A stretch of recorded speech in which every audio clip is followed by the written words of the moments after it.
Agora nós vamos falar um pouco sobre essa pirâmide aqui, né? Que são os níveis de evidência.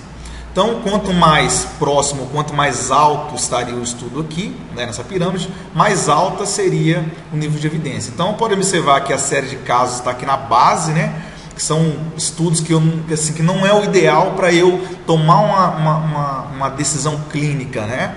Depois nós temos o ensaio controlado, que não é aleatório nem randomizado, aí sim, ensaio controlado aleatorizado e revisão sistemática com ou sem meta-análise, né? Então nós temos uma aula explicando cada tipo de estudo desse, cada design de estudo desse aqui, diferenças entre cada um, né? Então tem um PDF explicando detalhadamente cada tipo de estudo desse aqui. Então, para tomar decisão clínica, o ideal é a gente ter como parâmetro ensaios clínicos aleatórios, né? E revisões sistemáticas. Falando um pouquinho sobre aqui intervenções, né? Então, sobre ensaios clínicos aleatórios, nós podemos ter aqui, por exemplo, nesse exemplo, intervenção versus não intervenção. Então, baseado na aula que nós tivemos sobre os confundidores lá, os confounders, né? Que é a história natural, paciente bonzinho, regressão para a média, placebo. Então, nós temos aqui um exemplo do que está controlando, do que nós controlamos dependendo do estudo. Então, quando eu faço um estudo de uma determinada intervenção versus não intervenção, então, por exemplo, manipulação versus não manipulação. Ou seja, essa não intervenção seria a história natural da doença, que a gente vai saber o que vai acontecer sem fazer nada nesse grupo aqui. Então, nesse tipo de estudo, o que nós estamos controlando aqui, o que foi controlado, é só a história natural da doença. Então, aqui nós temos o gráfico, ou a coluninha aqui da intervenção. Aqui é o grupo controle, que não necessariamente pode ser um grupo sem fazer nada, eu posso colocar alguma outra coisa aqui, né? E aqui nós temos o tamanho do efeito, né, do tratamento, ok? Então, uma intervenção para ser boa e para ser usada, ela tem que ser muito melhor do que o paciente não fazer nada, do que o grupo controle aqui. Então, o tamanho do efeito é bem maior nesse exemplo que nós estamos dando aqui. No exemplo 2, nós temos aqui uma intervenção versus placebo. Quando eu faço isso, né, eu controlo muito mais coisa. Então aqui a história natural, o efeito placebo, o paciente bonzinho e a regressão para a média.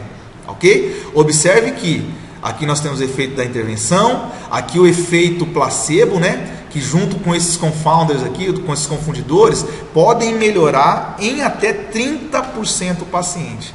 E quando eu faço isso, eu controlo mais coisas, o meu efeito ele é um pouco menor. Então aqui o meu objetivo é saber se a intervenção é melhor do que um placebo. Então, por exemplo, manipulação na intervenção versus ultrassom desligado, por exemplo. Então, quando eu faço isso aqui, eu tenho isso aqui controlado, que torna o estudo muito mais interessante.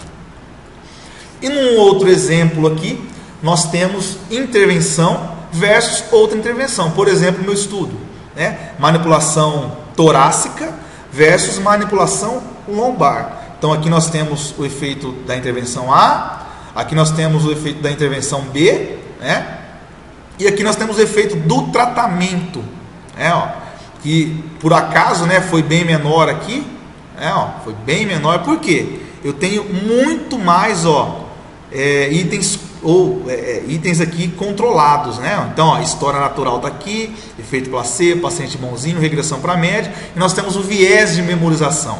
O que seria isso? O viés de memorização por exemplo, eu memorizar só os pacientes que melhoram, que é normal da mente humana, né? Dificilmente, é lógico, você pode memorizar também coisas ruins. Então, aquele paciente que piora muito, você fica com isso guardado para você.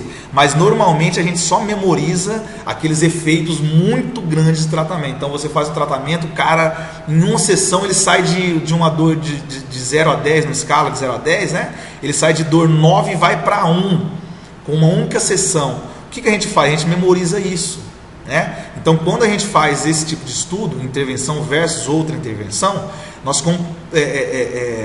controlamos muito mais itens aqui, né? E aqui nós incluímos o viés de memorização. E observe quando isso acontece, ó, o meu efeito é bem menor do tratamento, porque tudo isso aqui, ó, ajuda na hora de melhorar o nosso paciente aqui. E nós temos uma aula explicando cada item desse aqui, ok? Então seria mais um exemplo aqui do que acontece, dos tipos de intervenção que nós podemos ter no ensaio clínico aleatório.